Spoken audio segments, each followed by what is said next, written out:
They fired a single dad from a secret facility, and by sunset, everyone inside believed the problem was solved, because for years they had treated him like he was invisible, just another quiet worker in a gray uniform carrying tools through polished hallways, fixing doors, repairing cables, checking systems no one else understood, and though executives passed him every day without learning his name, the building itself seemed to know him better than they ever did.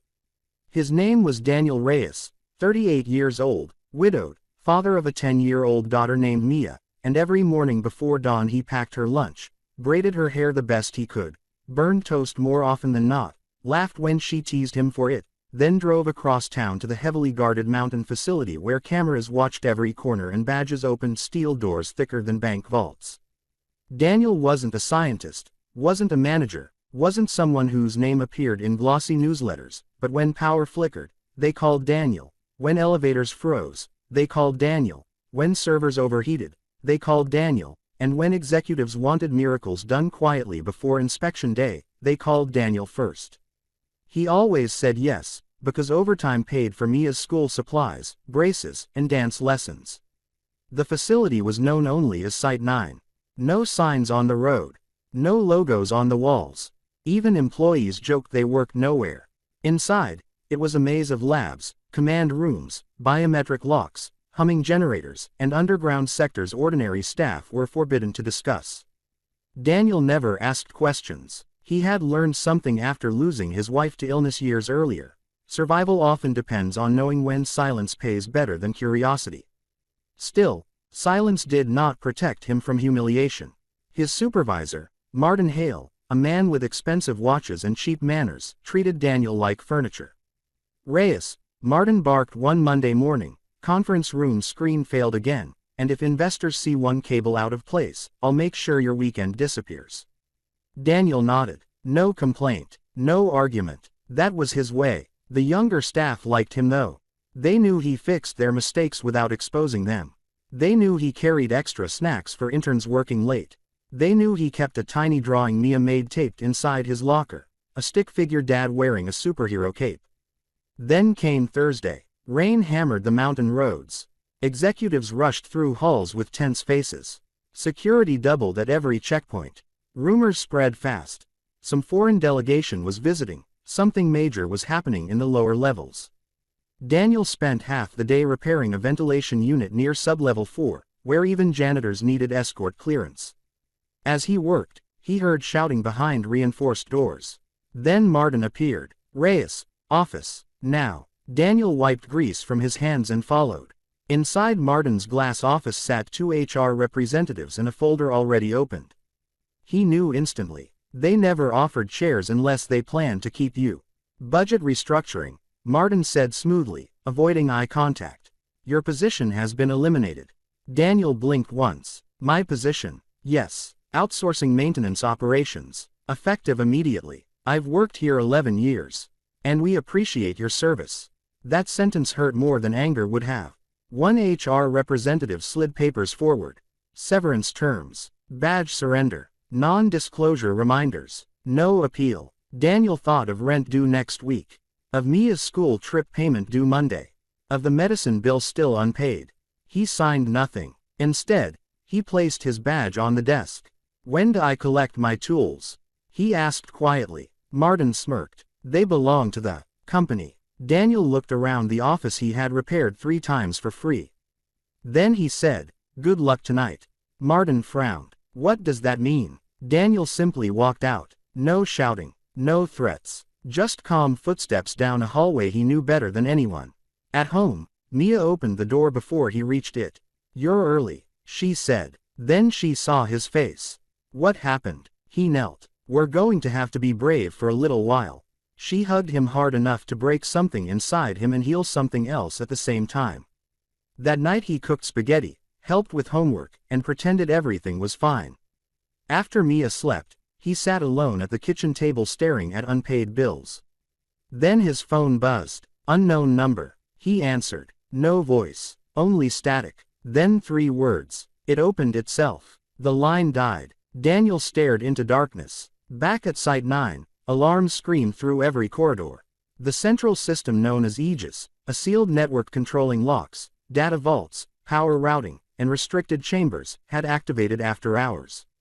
Without command input, without authorized login, doors across the facility began unlocking in sequence. Sublevel 1, Sublevel 2, Sublevel 3, security teams ran in panic.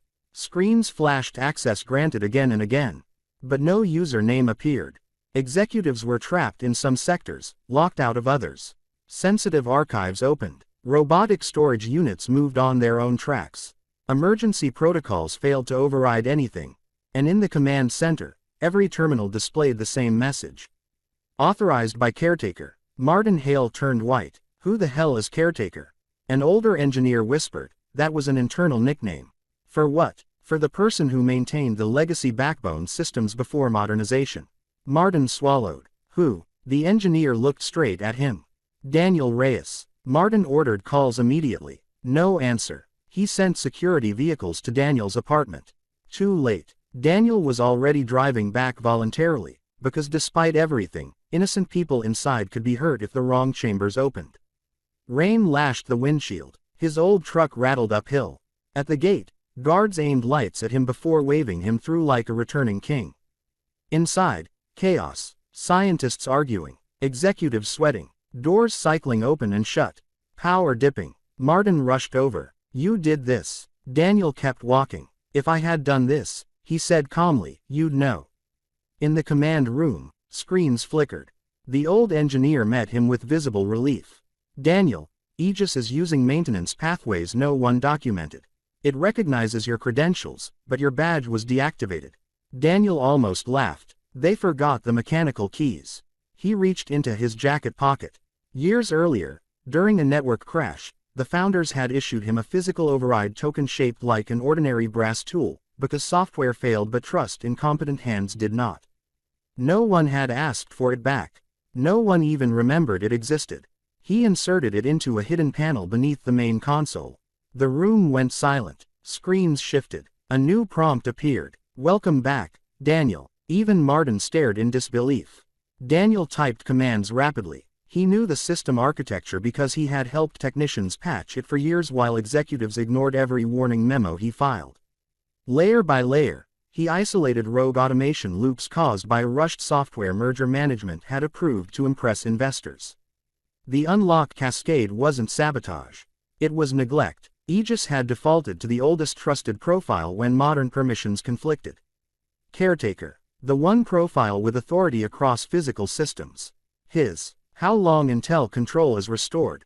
Director asked. Daniel didn't look up. That depends. On what? Whether anyone interrupts me again. 30 minutes later, alarms ceased. Doors sealed properly. Power stabilized. Data vaults secured. Employees across Site 9 exhaled as if surfacing from underwater. Daniel removed the brass token and stepped back. Done. Applause began from the technicians first. Then others joined. Not executives. Workers. The people who knew what real value looked like. Martin stepped forward, forcing a smile. Daniel. About earlier, clearly there's been a misunderstanding. We'd like to discuss reinstatement, with increased compensation. Daniel turned slowly. For the job you eliminated. Yes, well, circumstances have changed. They have. He looked around the room, then at the engineers, guards, cleaners, reception staff, interns, all the invisible people who kept the machine alive. You built a place full of genius, he said, and forgot to respect the people who keep the lights on. No one spoke. Martin's jaw tightened. Daniel continued. You fired me before asking what I actually did here. The director cleared his throat. What do you want? Daniel thought of Mia asleep at home. Of missed birthdays from overtime. Of years traded for scraps of appreciation. Then he answered. My severance. Paid in full. Done. My pension protected. Done. Healthcare for 6 months. The HR representative nodded rapidly. Done. And every contracted worker here gets review for fair wages.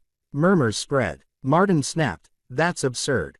Daniel looked at him. Then call another caretaker. Silence. The director overrode him instantly. Approved. Daniel placed the brass token on the console. I'm not coming back. Martin nearly choked. You're walking away. No, Daniel said. I'm going home. He left to a corridor lined with employees who moved aside not out of fear, but respect. Some clapped softly, some thanked him. One janitor wiped tears. Outside, dawn was breaking over wet mountains.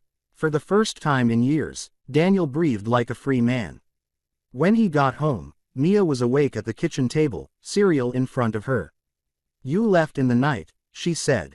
"Work emergency. Did you fix it?" He smiled. "Yep." She studied him. "Are you going back?" Daniel sat beside her. "No." "Good," she said, spooning cereal. "They didn't deserve you." He laughed so hard he nearly cried. Weeks later, news quietly spread through private industry circles that several senior executives from Site 9 had resigned after internal audits exposed ignored maintenance warnings, reckless upgrades, and wrongful termination practices. Martin Hale disappeared from leadership lists entirely. No one missed him. Daniel used his payout to start a small repair and systems consulting business. Nothing glamorous, just honest work. He chose his own hours. He attended Mia's school recital. He stopped missing dinners. Clients trusted him quickly, because competence speaks loudly when paired with humility. Within a year, former Site 9 employees were calling him for help launching better companies with better cultures. And every now and then, Daniel received anonymous offers to return to government work for twice the salary. He deleted them all. One evening, while locking his workshop, Mia, now 11, walked in holding a cardboard sign she had painted herself.